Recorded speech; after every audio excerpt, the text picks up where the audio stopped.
यं ब्रह्मा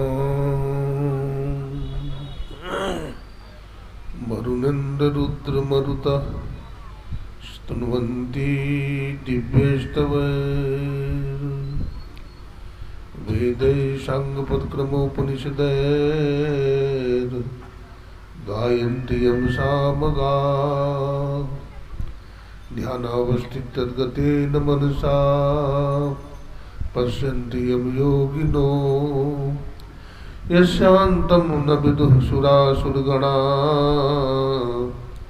देवाय तस्मै नमः।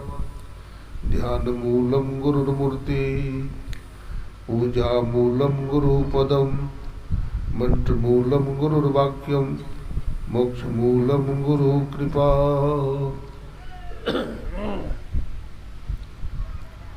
अपने मनवाणी को एकाग्र करने के लिए एक बार बुलंद आवाज में जय घोष करें। बोलिए प्रेम से श्री सद्गुरु महाराज की।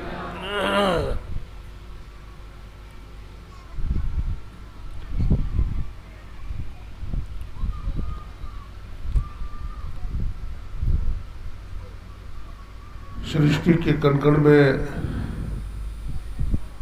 विराजमान सर्वाधार जगत नियंता जगदाधार 20वीं सदी के जाज्वल्यमान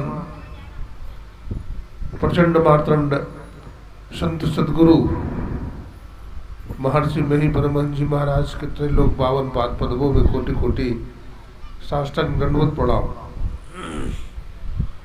महर्षि मेही के मस्तिष्क स्वरूप ब्रह्मलीन पूज्यपाद महर्षि संत सभी परमहंस जी महाराज,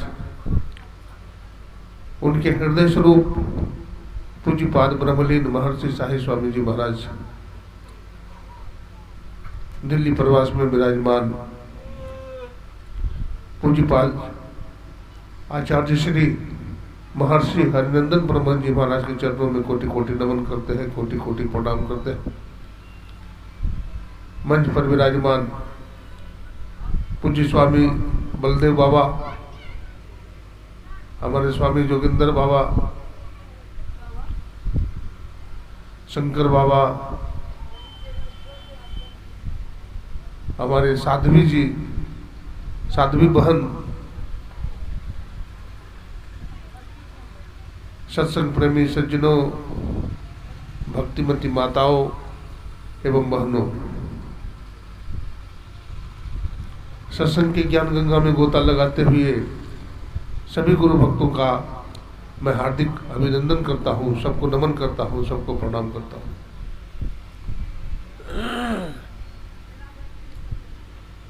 अभी आप लोगों ने रामचरितमानस सप्तम सोपान उत्तर कांड से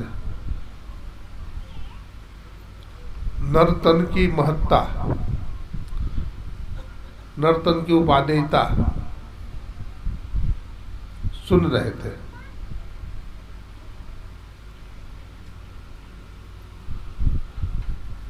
गोस्वामी तुलसीदास जी महाराज ने कहा,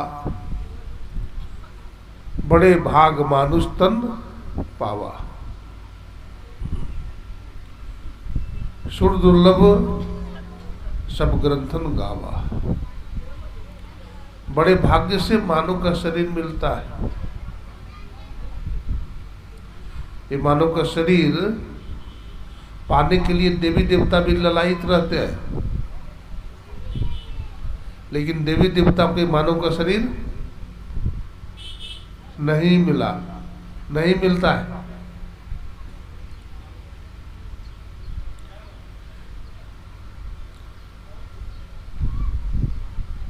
साधन धाम मोक्ष कर द्वारा।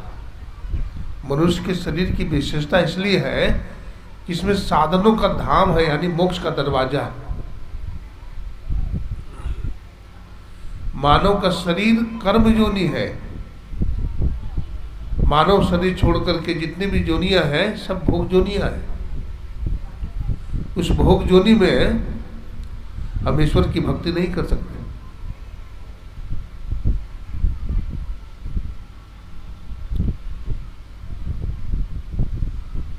मानव शरीर ईश्वर की भक्ति करने के लिए मिला है, लेकिन मानव का शरीर पाकर के भी यदि हम भक्ति भजन सत्संग में मन नहीं लगाए, अब मन लगा दिए, नर्तन पाए विषय मन दे, विषय वासना में मन को लगा दिए, संसार के प्रपंच में लगा दिए, दुनियादारी में लगा दिए,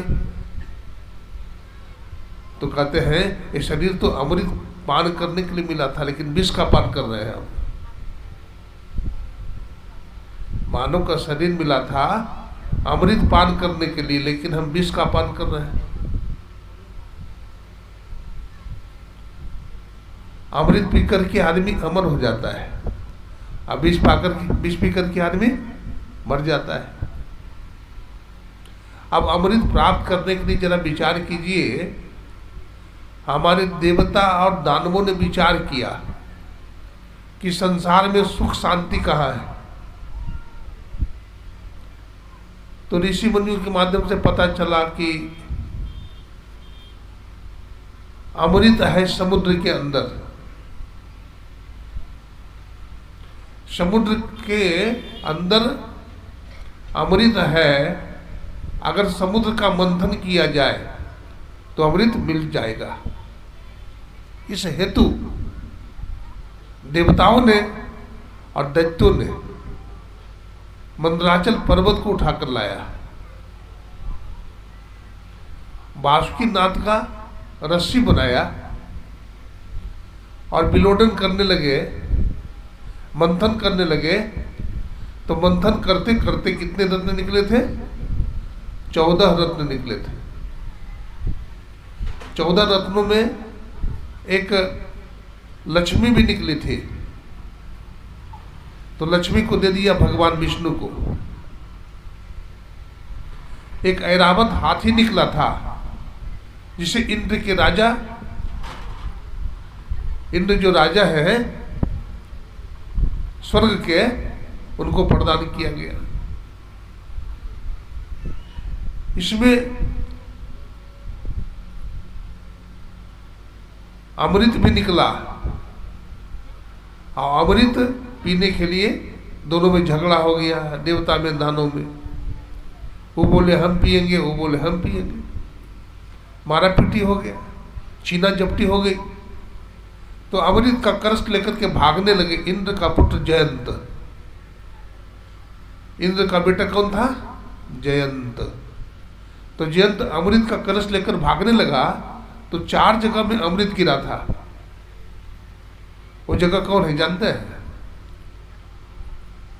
पहला गिरा प्रयागराज इलाहाबाद में, दूसरा गिरा नासिक में, तीसरा गिरा हरिद्वार में, और चौथा गिरा उज्जैन में।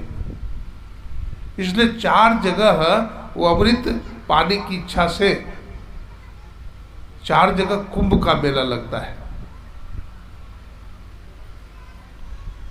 और वहां स्नान करने के लिए गंगा जी में बहुत सारे भक्त लोग जाते हैं, इस भावना से कि अमृत मिल जाएगा, अमृत पी करके हम अमर हो जाएंगे। लेकिन क्या अमर हो पाते हैं? अमर नहीं हो पाते हैं। समुद्र के अंदर अमृत जो है, उस अमृत को पी करके कोई अमर नहीं हुए, और लड़ाई झगड़ा बढ़ गया ना, देवता में दानों में झगड़ा हो गया, खून खराबा हो गई।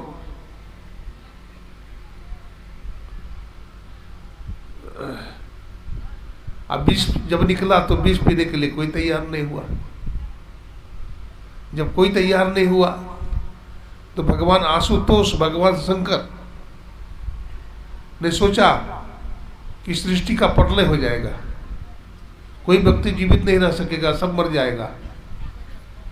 भगवान शंकर ने दया किया जीवों पर, और उस विष का पान कहां पर किया जानते हैं? आप ऋषिकेश गए होंगे। ऋषिकेश में एक पर्वत है, नीलकंठ पर्वत, बड़ा ऊंचा पर्वत है। उसी पर्वत पर भगवान शंकर जब उस विष का पान करने लगे तो माता पार्वती घबरा गई। बोले हमारे पतिदेव मर जाएंगे, हम विधवा हो जाएंगी, मैं विधवा हो जाऊंगी, हमारा जीवन बेकार हो जाएगा। इसलिए हाथ जोड़कर के प्रार्थना करती है, स्वामी इस हलाहल विष का पान आप न करें।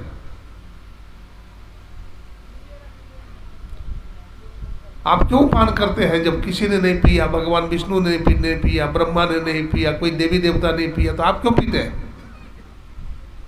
भगवान शिव कहते हैं, हे देवी जगत हिताय च, संसार के कल्याण करने के लिए मैं इस विष का पान कर रहा हूं, लेकिन हे देवी डरो मत, इसको मैं कंठ में धारण करूंगा।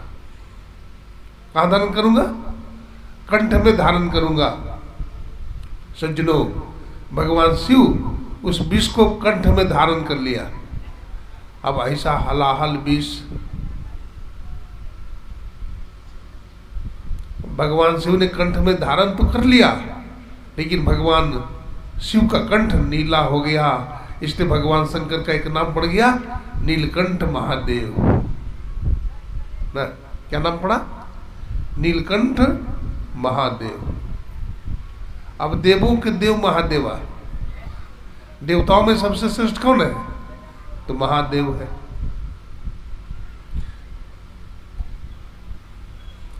भगवान शंकर की शादी हो रही थी, ठीक है, तो भगवान शंकर की शादी हो रही थी तो ब्राह्मण देवता शादी करवा रहे थे, मंत्र पढ़ रहे थे, कर्मकांड करवा रहे थे,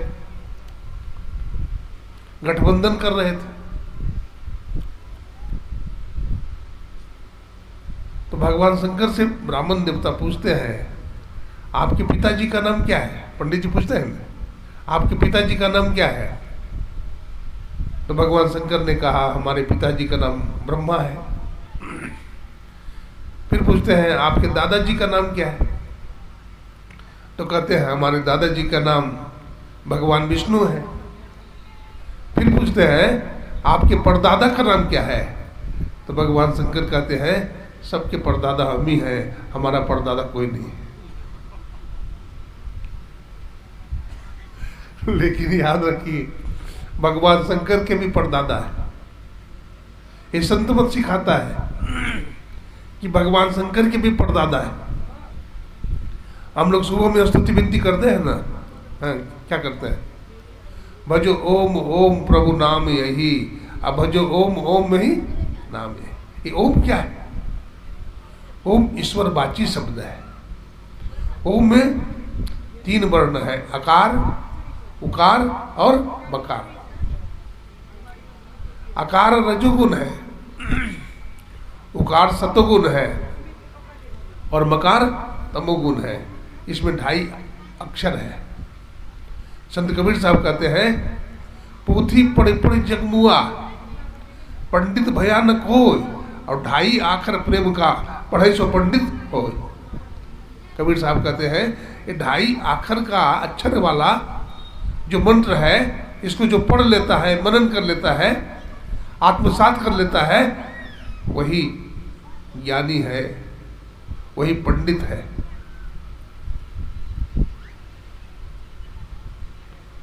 ईश्वर एक है, संत पद सिखाता है। वो ईश्वर परमात्मा कितने हैं? एक है।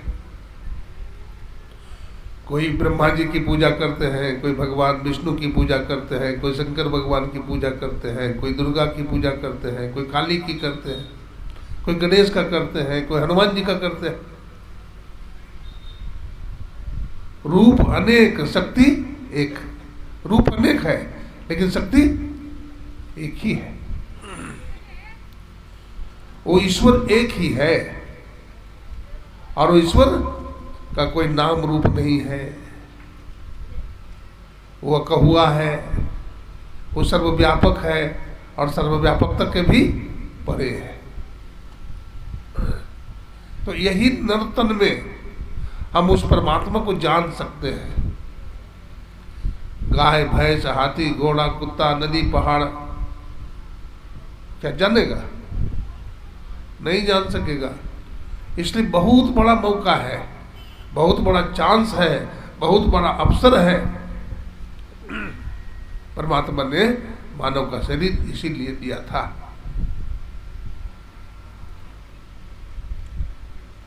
हमारे पूर्व वक्ता महात्मा लोग बहुत कुछ सुना रहे थे आपको। हमारे स्वामी बलदेव बाबा, फिर हमारे साध्वी बहन जी भी सुना रहे थे, बहुत बढ़िया से सुना रहे थे। ये मनुष्य 4 काम में लगा हुआ है। भोजन करने में, भोजन बढ़िया होना चाहिए, सोने में, और मनुष्य का एक और दुर्गुण है, डरता है और बाल बच्चा पैदा करता है। इसी 4 काम में मनुष्य लगा हुआ है।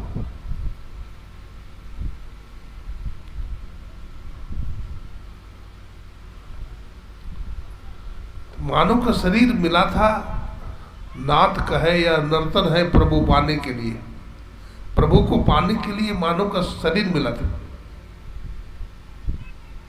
परमात्मा ने कहा, बेटा इस बार तुम आ जाना हमारे पास, इस बार तुमको मैं वैसा साधन दे रहा हूं। लेकिन साधन धाम मोक्ष कर द्वारा का है। हम लोग ट्रेन से सफर करते हैं तो ट्रेन में एक ही जैसा टिकट थोड़ी होती है, सब तरह के टिकट है। फर्स्ट क्लास है, सेकंड क्लास है, थर्ड क्लास है, first AC, second AC, third AC, और उसके बाद स्लीपर है, और उसके बाद फिर जनरल टिकट है। तो मानव का शरीर कैसा है? सबसे ऊपर टिकट है, फर्स्ट क्लास। इसमें बहुत आराम मिलता है, इसमें बहुत सारी तरह की सुविधा है। हमको भूख लगती है तो हमें भोजन मिल जाता है, प्यास लगती है तो पानी पी लेते हैं, सर्दी गर्मी से बचने के लिए मकान बना लेते हैं।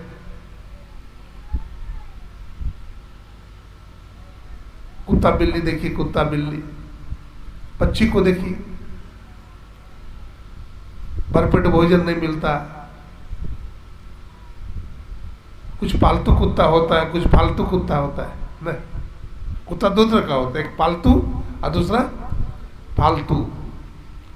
जो पालतू कुत्ता होता है उसके गले में एसपी साहब का कुत्ता है, कलेक्टर साहब का कुत्ता है, पीएम का कुत्ता है, सीएम का कुत्ता है ना, प्राइम मिनिस्टर का कुत्ता है, प्रेसिडेंट का कुत्ता है। मजाल नहीं है कोई पत्थर फेंक दे, कैसे हो जाएगा। लेकिन कुछ कुत्ते होते हैं जिसके गले में पट्टा नहीं बंधा होता है, वो फालतू कुत्ता है ना। वो सड़क पर भों भों करते हैं और लोग लठिया के मार देता है। याद रखिए, जिन्होंने गुरु धारण नहीं किया, जिसके गले में पट्टा नहीं बंधा हुआ है, हमारे देखिए कबीरपंथी बाबा है, गले में घंटी बंधी हुई है और माथे में तिलक भी चमक रहा है। ये पालतू हैं, लेकिन कुछ फालतू होते हैं।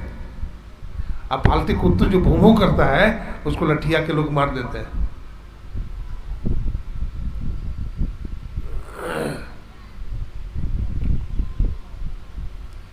ये मानव का शरीर हमें परमात्मा ने दिया है, बहुत कृपा करके, दया करके ये दिया है।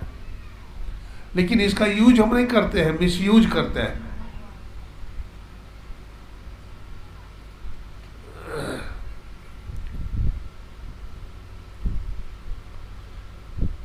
ये मानव का शरीर में साधन समझ रहे थे। साधन क्या है? तो मोक्ष का दरवाजा है।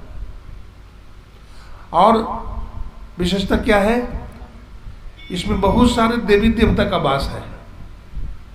देहस्था सर्व विद्याश्च, देहस्था सर्व देवता, देहस्था सर्व तीर्थानि, गुरु वाक्य न लभ्यते।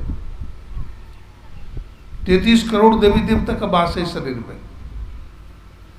तो कहा बाबा लोग इसी फालतू बोलता है। ये बड़ा 3.5 हाथ का शरीर में 33 करोड़ देवी देवता कहाँ हटेगा? बड़ा बड़ा तीर्थ है, प्रयागराज, इलाहाबाद, हरिद्वार, नासिक को बटेगा? बाबा फालतू ही बोलता है। मैं आपको कहता हूं, आपके घर में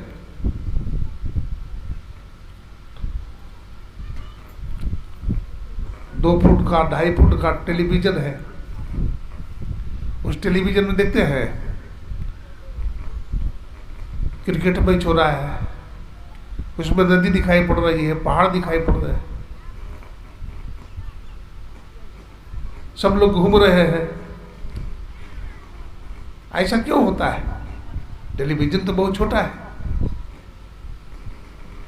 ये मानव का शरीर देखने में छोटा लगता है। जब टेलीविजन में इतना चीज हम देख लेते हैं, टेलीविजन किसी इंजीनियर ने बनाया है, किसी वैज्ञानिक ने बनाया है, लेकिन मानव का शरीर वो परमपिता परमात्मा ने बनाया है। तो जो परमपिता परमात्मा के द्वारा बनाया गया है, तेरे पूजन को भगवान बनाए मंदिर आलीशान। पूजा करने के लिए मानव का शरीर ही है, लेकिन हम पूजा बाहर में करते हैं, मंदिर में करते हैं, मस्जिद में करते हैं, गिरजाघर में करते हैं, गुरुद्वारा में करते हैं, अनेक तरह से पूजा पाठ करते हैं। लेकिन हमारे वेद में, हाँ ठीक करिए, मोबाइल तो पहले निकाल दीजिए, मोबाइल जो लगाए हैं वहाँ नहीं लगाइए मोबाइल। हाँ तो पंखा हटा दीजिए ना, अभी पंखा मत चलाइए। क्यों चलाते हैं पंखा? पंखा मत चलाइए अभी, बिल्कुल अभी मौसम ठीक है। बोलिए प्रेम से श्री सद्गुरु। देखिए, सत्संग कराने वाले का खर्चा होता है।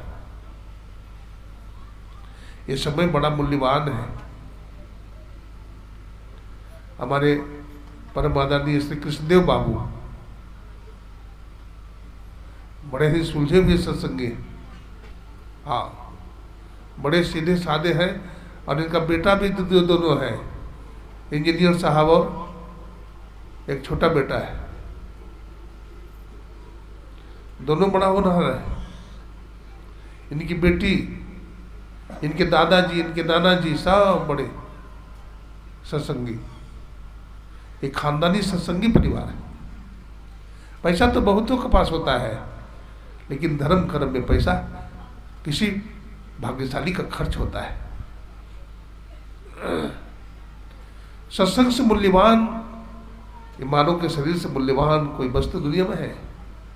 आज दुनिया की हालत देखिए, बहुत नाजुक है ना। हर आदमी परेशान है, हर आदमी दारू पीता है, जुआ खेलता है, मांस खाता है, मछली खाता है, लड़ाई है, घर में झगड़ा है, केस है, मुकदमा है, देखते हैं। रात में नींद नहीं आती है। विदेशों की बात कहता हूं, जब विदेश की धरती पर जाता हूं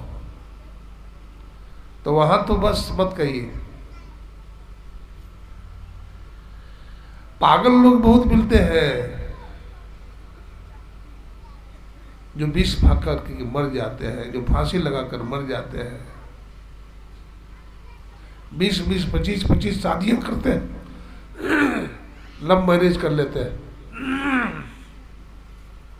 उनका पशुवत जीवन है, उनको समझाना बहुत कठिन है। मलेच्छ लोग को समझाना बड़ा कठिन है। आप लोग तो बड़े भाग्यशाली हैं। ये हमारा भारत देश है, यहाँ ऋषि मुनि जति सती हुई है। हमारे देश में पतिव्रता माताएं हुई, सती अनसुईया, जो ब्रह्मा विष्णु महेश को भी 2 महीना का बालक बना दिया था। सती सावित्री, जो सावित्री ने अपने मृतक पति सत्यवान के प्राण वापिस लाए थे, पतिव्रता धर्म के बल पर। सती शांडिल्य ने सूरज को रोक लिया था।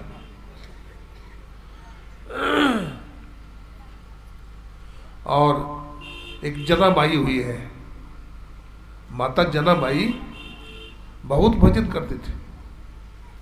पतिदेव दिवंगत हो गए थे, घर में गरीबी आ गई, कमाने वाला कोई रहा नहीं, कोई संतान नहीं हुई। तो क्या करती थी, कंडा बनाती थी, कंडा बना करके बेच देती थी, उसी से दाल रोटी चलता था। और हमेशा भजन करते रहती थी, सत्संग करती थी, ध्यान करती थी, काम करते हुए भी नाम जपती थी। अब नाम की कितनी महिमा है। ये मानव के शरीर में नाम जपा जाता है, गाय भैंस हाथी घोड़ा जपेगा नहीं जप सकता है।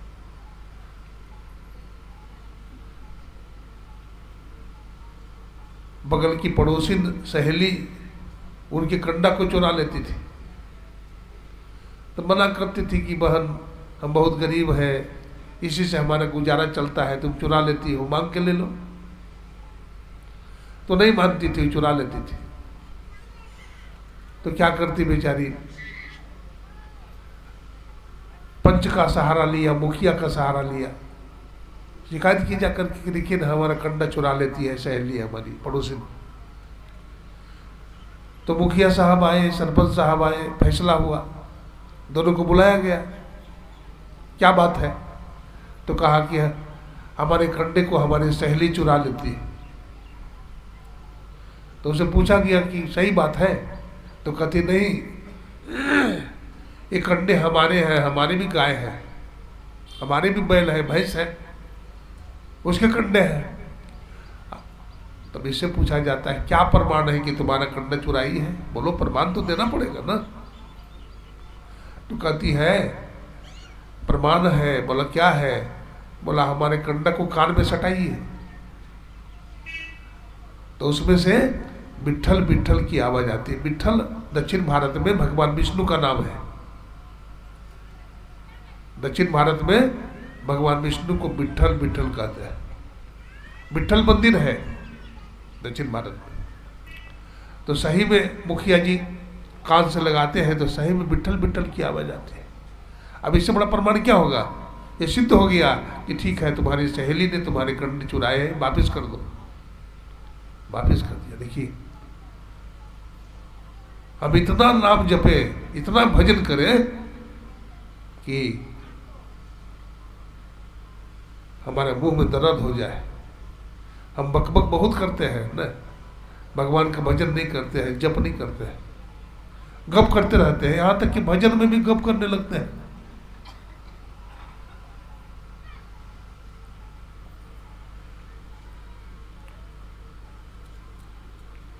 भगवान कृष्ण के समय की बात है।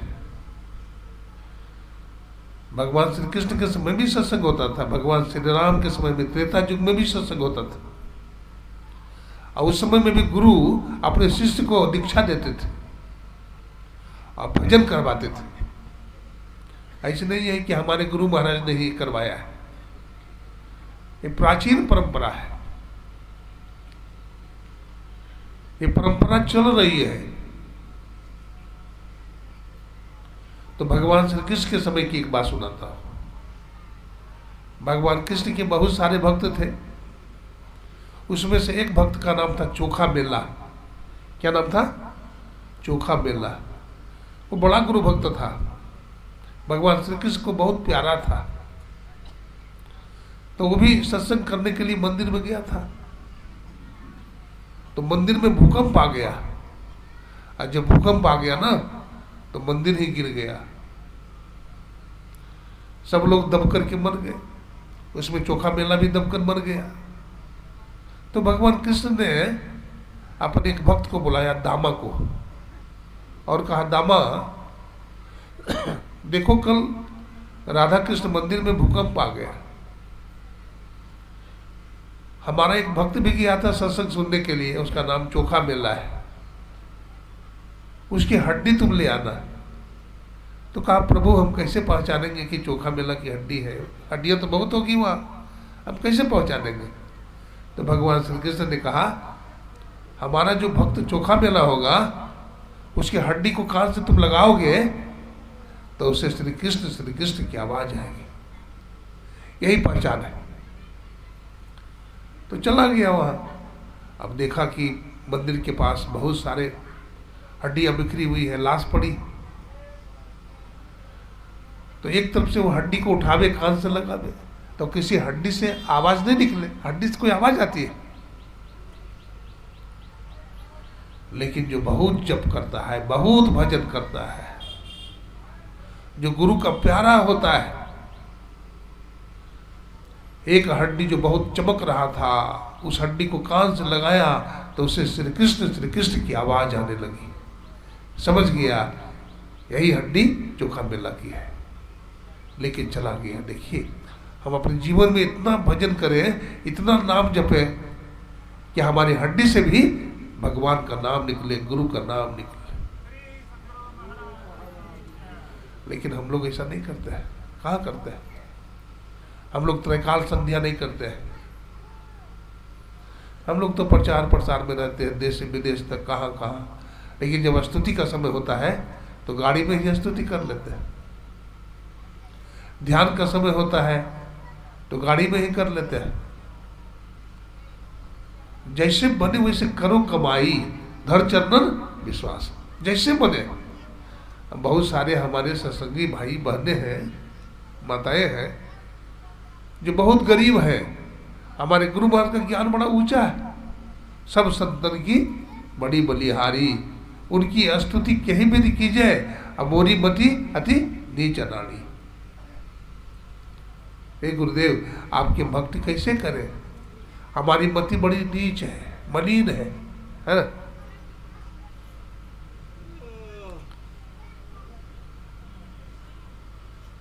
एक सत्संगी बड़े गरीब, सब परिवार चला गया। सुबह में धन कटनी में धान काट रहा है और वही स्तुति बिंदु शुरू हो गया। धान भी कट रहा है और सब संतन की बड़ी बलिहारी, भजन गाया, फिर आरती हो गई। कितना बढ़िया जीवन है। भजन करने में, सत्संग करने में कहीं रोक नहीं है। बहाना मत बनाइए कि हमको बहुत काम है। हम लोग बहाना बनाते हैं, भजन करने का समय नहीं मिलता है, स्तुति करने का समय नहीं मिलता है, जप करने का समय नहीं मिलता है, गप करने का समय मिलता है। बहाना बनाते हैं। बहाना नहीं बनाइएगा।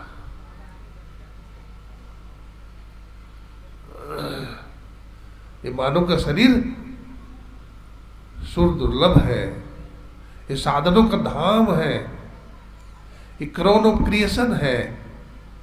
मानव का शरीर को स्वामी विवेकानंद जी ताजमहल कहते थे।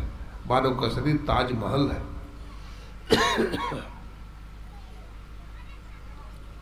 तभी भगवान राम ने कहा, नर तन पाए विषय मन देही, अपलट सुधाते सठ बिचले ही।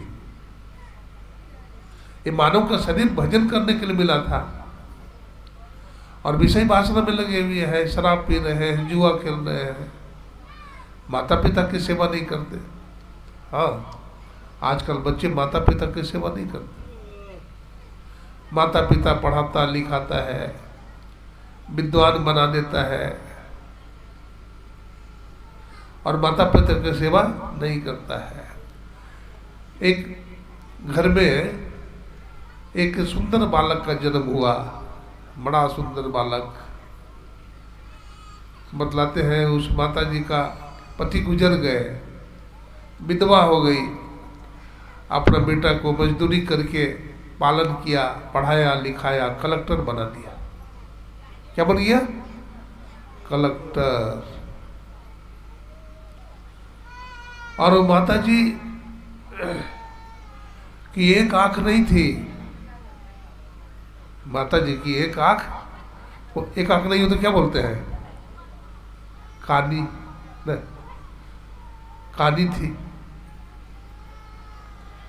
लेकिन बेटा को पढ़ा लिखा करके कलेक्टर बना दिया। अब बेटा बाहर में रहने लगा। जो बहू आई वो कहती है बेटा से, या तो माँ को रखी या तो हमको रखी, अगर ये रहेगी तो मैं नहीं रहूंगी। बेटा घबरा गया तो बोला ठीक है,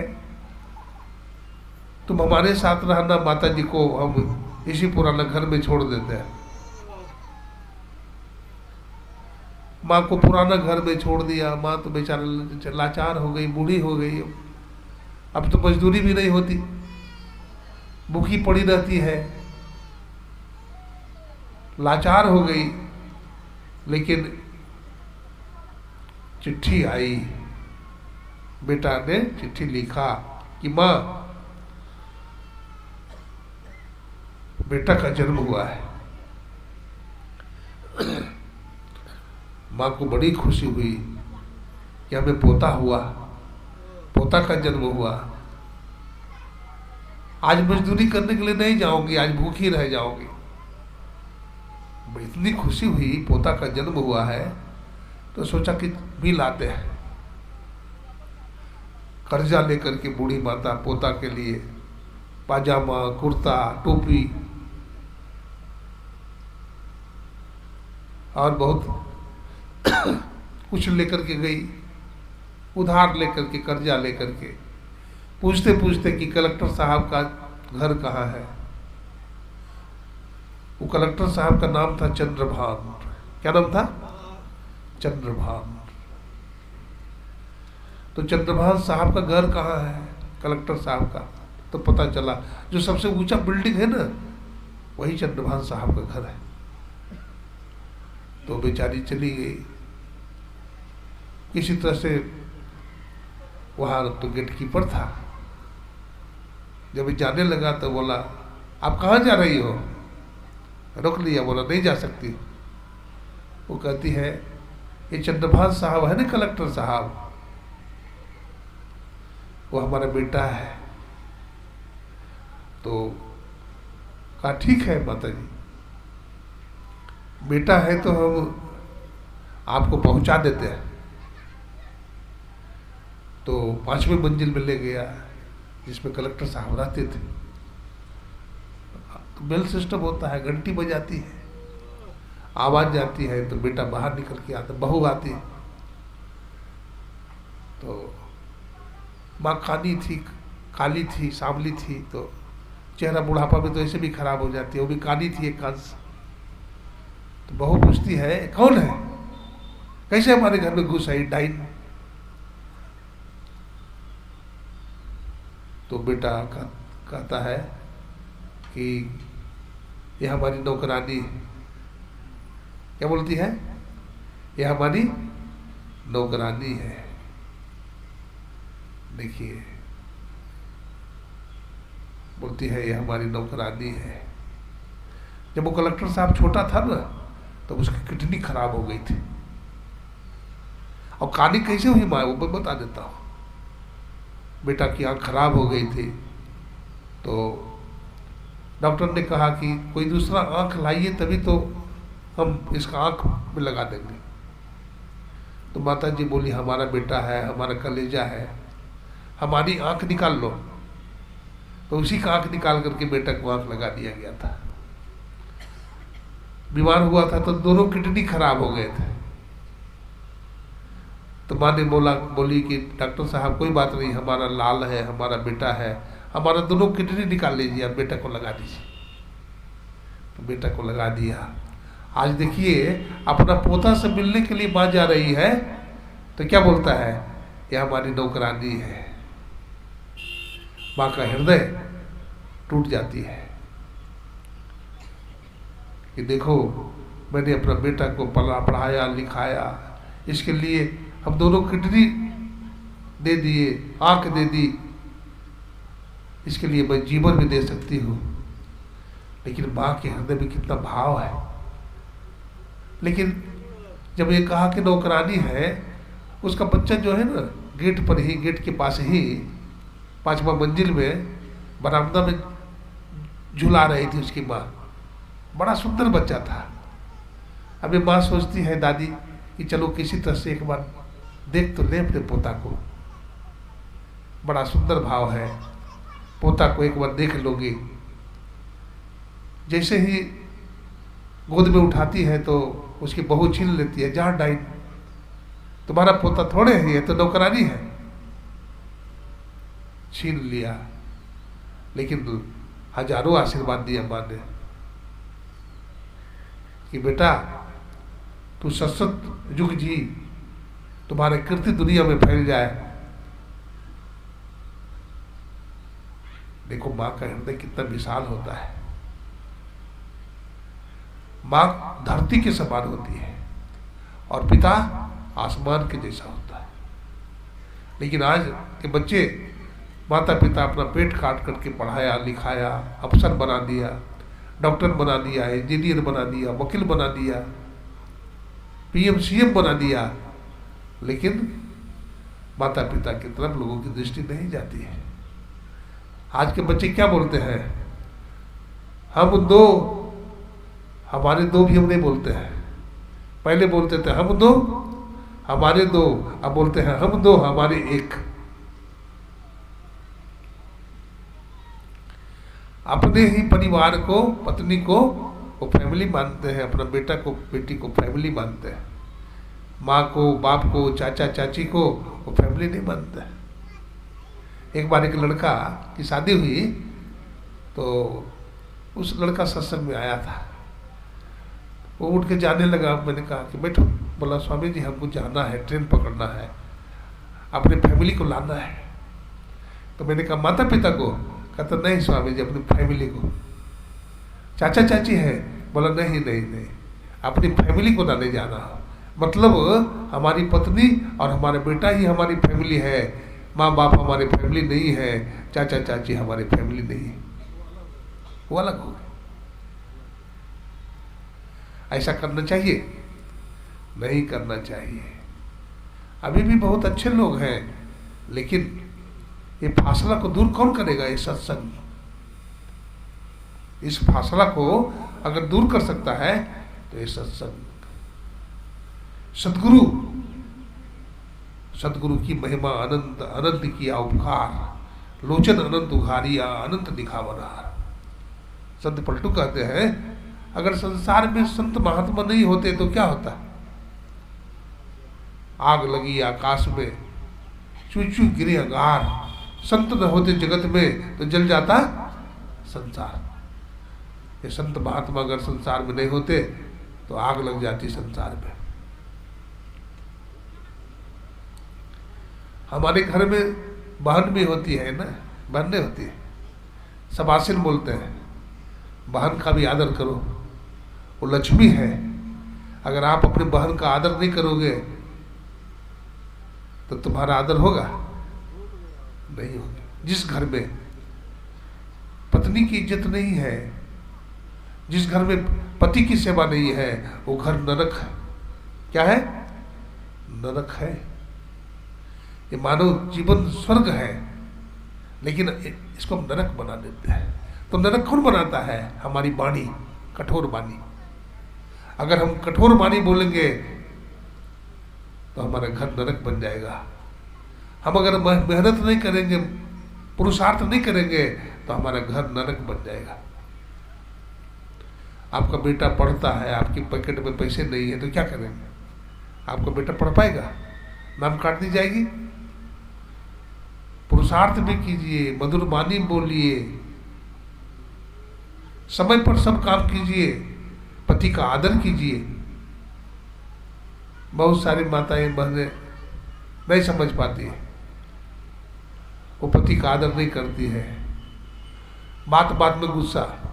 मान लीजिए पति को ब्लड प्रेशर है, पति दवाई खाता है, आप ही दवाई खिलाती हो, पति को गुस्सा आ गया तो समझदार पत्नी जवाब नहीं देती, सवाल जवाब नहीं करती है, वो चुप लग जाती है। तो लड़ाई होगी? लड़ाई नहीं होती है। अगर मान लीजिए पत्नी का ही ब्लड प्रेशर है, अगर समझदार पति है तो वो भी सवाल जवाब नहीं करता है, चुप रह जाता है, लड़ाई आगे नहीं बढ़ती। लड़ाई तो तब होती है, हम कम हैं, आप नौकरी करते हैं, आप टीचर हैं, तो हम कम रोटी बनाते हैं, हम बच्चों को कम लालन पालन करते हैं। देखिए तब तो घर में लड़ाई होगी, है ना। देखिए पति को गुस्सा आ जाए तो पत्नी को पानी बन जाना चाहिए। आग लग जाए तो पानी से हम बुझा देते हैं, अगर मान लीजिए पत्नी को ही गुस्सा आ जाए तो पति को पानी बन जाना चाहिए, लेकिन पानी नहीं बनते हैं, पेट्रोल बन जाते हैं, पेट्रोल। अब पेट्रोल बनिएगा तो आग लगेगी कि नहीं? हाँ, पेट्रोल मत बनिए, पानी बन जाइए। तो इससे देखिए महाभारत कैसे हुआ, क्या हुआ महाभारत में? द्रौपदी बोल दी अंधा का बेटा अंधा, ये नहीं बोली, और महाभारत का युद्ध हो गया ना। तो ये महाभारत न केवल कौरव और पांडव के बीच में था, आज हमारे समाज में घर घर में महाभारत है। अगर मान लीजिए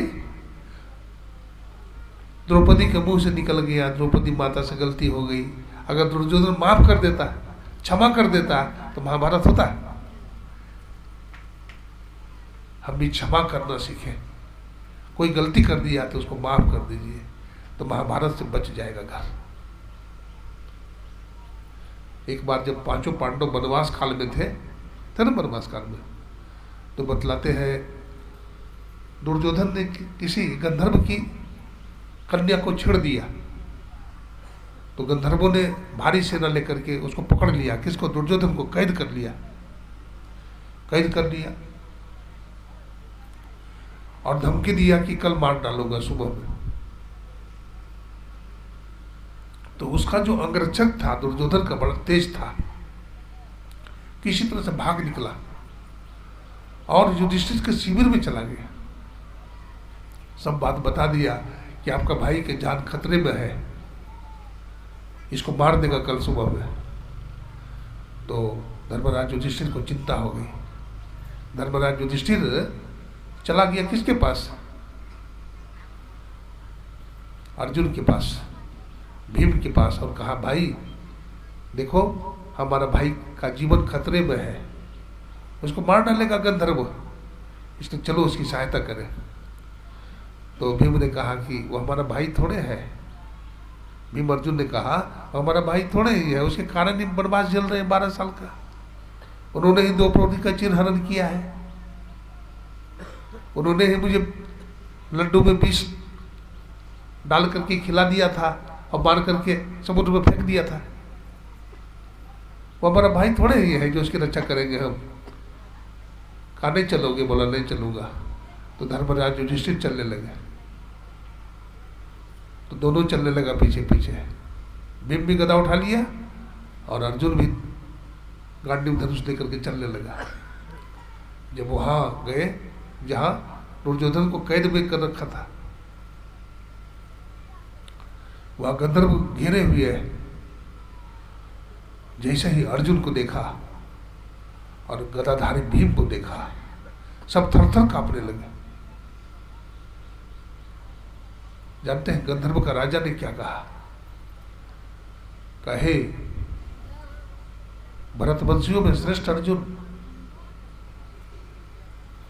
अर्जुन को देख करके घबरा गए, लेकिन अर्जुन ने हाथ जोड़ करके कहा हे गंधर्वों, हमारा भाई ने गलती किया है, हमारा भाई ने तुम्हारे कन्या को छेड़ा है, भारी गलती की है, लेकिन मैं उसकी ओर से माफी मांगता हूं कि हमारे भाई को छोड़ दो, कैद से छुट्टी दे दो। गंधर्व का जो राजा था वो हाथ जोड़ के कहता है हे भरतवंशियों में श्रेष्ठ अर्जुन, तुम्हारा एक बाण, अग्नि बाण हमारी सारी सेनाओं को ध्वस्त करने में सक्षम है। एक भी गंधर्व नहीं बचेंगे तुम्हारे एक अग्निबाण में, और भीम का एक गदा को कोई सहन नहीं कर सकता। लेकिन तूने बड़ी शालीनता, तुम्हारी मधुर वाणी ने हमारे हृदय को जीत लिया है, इसलिए मैं तुम्हारे भाई को मुक्त करता हूं। लेकिन लड़ाई से बच गया कब? जब क्षमा करते हैं। हमारे घर में, परिवार में भी एक से गलती हो जाए, पति से गलती हो जाए तो पत्नी को क्षमा कर देना चाहिए, पत्नी की गलती हो जाए तो पति को क्षमा कर देना चाहिए, बेटा से गलती हो जाए तो बेटा को क्षमा कर देना चाहिए। तो इस तरह से हमारा घर स्वर्ग बनता है। हमारा घर देखिए सेवा से है सद्गुण आते हैं। हमारे साहिब स्वामी जी महाराज कहते थे सेवा से सद्गुण आता है। आज हम सेवा नहीं करना जानते हैं, इसलिए हमारा घर नरक बना हुआ है। सेवा कीजिए, कंप्रोमाइज कीजिए, अच्छा विचार रखिए, ध्यानाभ्यास कीजिए, सत्संग कीजिए, आपका बच्चा सुधर जाएगा। जब हमारा बच्चा चोर के संग में चोर बन सकता है, डाकू के संग में डाकू बन सकता है, तो अच्छे लोग के बीच में अच्छा भी बन सकता है। ये ज्ञान बचपन में ही देना चाहिए, है ना। रामकृष्ण परमहंस जी कहते थे कि जैसे तोता होता है तो तोता का कंठ जब फूट जाता है तब उसको कुछ सिखाना मुश्किल होता है, लेकिन जब तक उसका कंठ नहीं फूटा हो तो उसको सिखाया जा सकता है। माता कयादु के गर्भ से भक्त प्रहलाद का जन्म हुआ, देखिए राक्षस कुल में। और भगवान श्री राम का जो पुत्र हुआ लव कुश, कितना वीर था। जिस सेना के माध्यम से भगवान श्री राम ने लंका पर विजय प्राप्त किया, रावण और कुंभकर्ण को मार डाला, आज उनकी सेना को लव कुश ने तहस नहस कर दिया।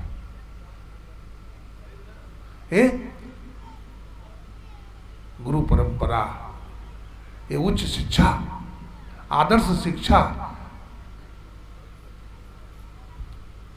अपने बच्चों को अच्छी शिक्षा दीजिए।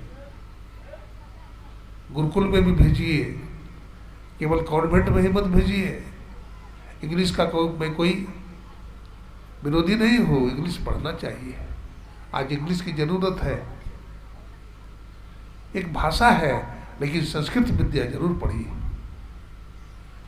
संस्कृत हमारी संस्कृति है, संस्कृत विद्या अवश्य पढ़िए। देखिए माताओं का कितना ऊंचा स्थान है। अर्जुन की धर्मपत्नी का नाम था सुभद्रा, और जब चक्रव्यूह भेदन बता रहे थे तो सुभद्रा सो गई थी। 6 दरवाजा तोड़ने की कला सिखा चुके थे, लेकिन सातवां बता ही रहे थे कि माँ को नींद आ गई। यही कारण है कि अभिमन्यु जब चक्रव्यूह में प्रवेश किया तो 7वां दरवाजे में घिर करके मारा गया, क्योंकि निकलने की कला नहीं जानता था। घुस तो गया लेकिन निकलने की कला नहीं जानता था। 7 महारथियों ने मिल करके मार डाला। तो माँ के गर्भ में भी अगर बच्चा है, माँ सत्संग करती है, भजन करती है, गुरुमुख है, तो उस पर बच्चा का असर होता है। तो बच्चों को अच्छा शिक्षा दीजिए, बच्चा आपका गुणवान होगा, गौरव होगा, देशभक्त होगा, गुरु भक्त होगा, मातृभक्त होगा, पितृभक्त होगा। तो मानव के शरीर की विशेषता सुन रहे थे। गोस्वामी तुलसीदास जी महाराज कहते हैं, नर्तन भव बारिद कर बेरो, सन्मुख मरुद अनुग्रह मेरो, करन धार सदगुरु दृढ़ लावा, दुर्लभ साज सुलभ करी पावा। ये मानव का शरीर क्या है? तो कहते नाव है। अच्छा, कोई आदमी को नाव दे दिया जाए तो नदी पार हो जाएगा? नहीं पार होगा।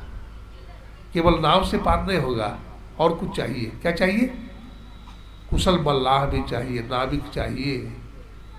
ये कर्णधार कौन है? नाविक कौन है? सदगुरु है। नाव भी मिल गया, सदगुरु भी मिल गए, लेकिन अगर हवा की दिशा उल्टी दिशा में है, विपरीत दिशा में हवा चल रही है, तो नाविक क्या करता है? कुशल नाविक पल्ला बांध देता है, हवा अनुकूलित हो जाती है।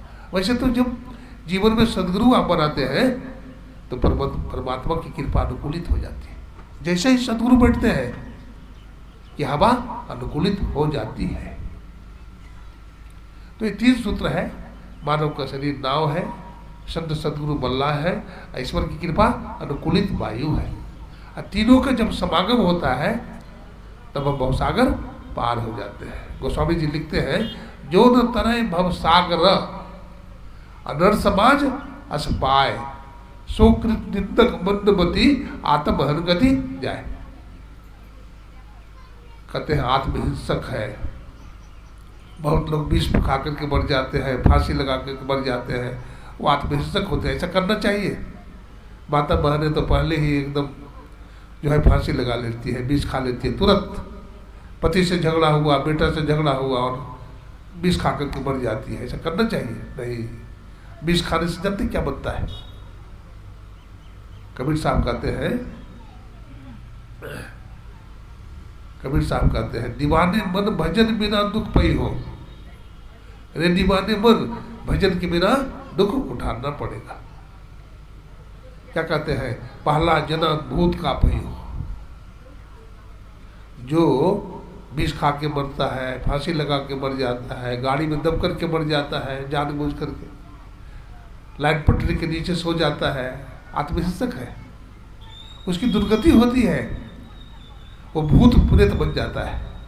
मैं आपसे पूछता हूँ, भूत क्या खाता है? भूत प्रेत बोलिए तो क्या खाता है? भूत प्रेत का भोजन क्या है? बोलिए। पैखाना खाता है, पैखाना। अब पानी क्या पीता है? पेशाब, अपना पेशाब पीता है। अब कितना निकृष्ट जीवन है। अगर आपको भूत बनना है, पैखाना ही खाना है, पेशाब ही पीना है, तो भजन करना बंद कर दीजिए। भजन नहीं कीजिए, सत्संग नहीं कीजिए, आप वही बन जाइएगा, बुद्ध बन जाइएगा। इसलिए ये मानव का शरीर बड़ा उत्तम शरीर है, भगवान राम ने कहा। देखिए, भगवान राम ने राजपाट की बड़ाई नहीं किया। राजपाट की बड़ाई करते, पितरलोक की बड़ाई करते भगवान राम के। पितरलोक बहुत अच्छा है, एक मृत्यु लोक है, एक गंधर्व लोक होता है, एक देवलोक होता है ना, एक ब्रह्मलोक होता है, एक विष्णु लोक होता है, एक शिवलोक होता है। उन लोगों की बड़ाई नहीं की भगवान ने, लेकिन भगवान राम ने मनुष्य शरीर की बड़ाई की है। बड़े भाग मानुस्तन बाबा। भगवान राम ने ऐसा क्यों कहा? भगवान राम ने ऐसा क्यों कहा? इसलिए कहा कि हमारे प्रजाजन सुखी रहे। ये शरीर छूटेगा एक दिन, ये धन संपत्ति एक दिन छूट जाएगा, परिवार एक दिन छूट जाएगा, लेकिन अगर भजन करेंगे, सत्संग करेंगे तो इसका नाश नहीं होगा। कबीर साहब कहते हैं, भक्ति बीज बिनसै नहीं, जो जुग जाए अनंत, ऊंच नीच घर जन्म ले तब वो संत को संत। हमारे देश में बड़े देशभक्त हुए महापुरुष, महात्मा गांधी का नाम सुने, विनोबा भावे, बड़े देशभक्त हुए। हमारा देश आजाद हुआ, महात्मा गांधी के पास एक व्यक्ति आया और महात्मा गांधी से कहा कि महात्मा जी, आपकी गांधी टोपी तो बड़ी प्रसिद्ध है। बोला, हाँ, आपकी गांधी टोपी दुनिया में बड़ी प्रसिद्ध है, लेकिन आपका सिर तो खुला ही रहता है, आप कभी टोपी पहनते नहीं। तो सेठ जी था, माथा में साफा बांधे हुए था, बहुत लंबा, 10 गज का। तो उन्होंने हंसते हुए कहा कि देखो, तुम्हारे जैसे सेठ 12 गज का पगड़ी, 20 गज का पगड़ी बांधते हैं, तो 19 लोग तो नंगे सिर ही घूमेंगे। 19 लोग तो नंगे सिर ही घूमेंगे। ये महात्मा गांधी की बात पटता है। आप इनका नाम सुने होंगे, लाल बहादुर शास्त्री। लाल बहादुर शास्त्री की एक बात बताता हूँ। लाल बहादुर शास्त्री कौन थे जानते हैं? भारत का दूसरा प्रधानमंत्री। प्रथम प्रधानमंत्री कौन थे? जवाहरलाल नेहरू। और दूसरे प्रधानमंत्री बने लाल बहादुर शास्त्री। तो जब लाल बहादुर शास्त्री को एक बार विदेश जाना था, अमेरिका, तो वहाँ प्रधानमंत्रियों का ही मीटिंग थी, तो इनको भी जाना था। तो इनके पास 2 कोट थी। एक कोट बिल्कुल फट गया था, एक ही कोट से कैसे काम चलेगा। तब उनका जो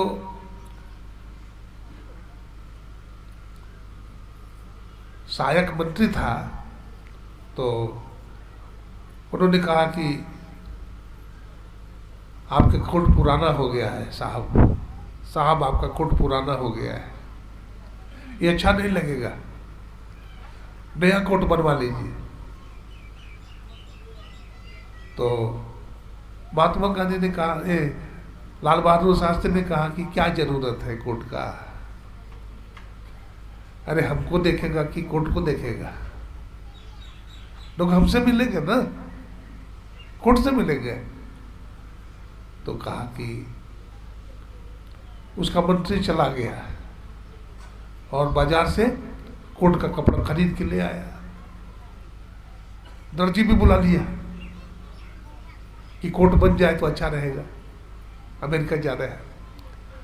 तो लाल बहादुर शास्त्री बड़े सादे विचार के थे, सादा जीवन उच्च विचार, कोई तड़क भड़क नहीं थी उनके जीवन में, बड़ा सादी से रहते थे। ऐसे लोग बड़े महान होते हैं, कोई तड़क भड़क नहीं। तो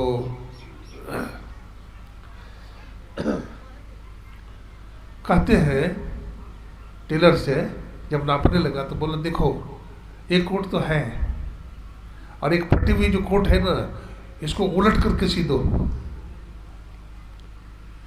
तो दर्जी ने वही काम किया, उलट करके उसको सी दिया, फिर पहनते हैं। लाल बहादुर शास्त्री कहते बहुत अच्छा लग रहा है, जब अपना हमारा कोट है और हमें को पता नहीं चल रहा है कि नया है कि पुराना, तो दूसरे लोग को क्या पता चलेगा, इसलिए इसकी जरूरत नहीं है, इसी कोट से हम काम चलाएंगे। कितना संतोषी थे, कितना सादा जीवन था लाल बहादुर शास्त्री। बतलाते हैं जब पढ़ने जाते थे विद्यार्थियों के बीच में, तो गरीब थे, बड़े बहुत गरीब थे, तो इनके पास पैसा नहीं होता था, तो नाव पर नहीं बैठते थे, बोलते नहीं निःशुल्क हम पार नहीं होंगे, वो तैर करके पार हो जाते थे नदी। बड़े सादा जीवन था, उच्च विचार था, और कितना बड़ा काम किया देश के लिए न लाल बहादुर शास्त्री। हमारे देश में बहुत सारे देशभक्त भी हुए और संत भी हुए, संत कबीर साहब, गुरु नानक साहब, पलटू साहब, भक्तिमती मीराबाई, सहजोबाई, देवी साहब, और हमारे गुरुदेव परमाराध्य महर्षि मही परमहंस जी महाराज, है ना। ये हम लोगों को क्या ज्ञान दिया, हम लोग को ज्ञान दिए सत्संग नित अरु ध्यान नित, रहिए करत संलग्न हो, व्यभिचार चोरी नशा हिंसा झूठ तक न जाए। 5 पाप नहीं करो, व्यभिचार नहीं करो, चोरी नहीं करो, मांस मछली अंडा नहीं खाओ, झूठ नहीं बोलो, है ना। ये 5 पाप से अपने आप को बचाओ। त्रैकाल संध्या करो, ब्रह्ममुहूर्त में उठो तो ध्यान करो, दोपहर में ध्यान करो, और सायंकाल में जब सूर्यास्त होने लगे तो उस समय भी अपनी आस्ते बिछा करके ध्यान करो। अगर ऐसा हम करते रहेंगे, हमारे गुरुमान कहते थे, देखो जी जो रोज सत्संग करता है, रोज ध्यान करता है और सदाचारी जीवन बिताता है, उससे बड़ा आदमी दुनिया में कोई नहीं हो सकता, वो दुनिया में सबसे बड़ा आदमी। तो हम लोग ज़्यादा सुखी हैं जो सत्संगी है ना, जो ध्यान भजन करते हैं, सत्संग करते हैं, उससे सुखी ज़्यादा कौन होगा।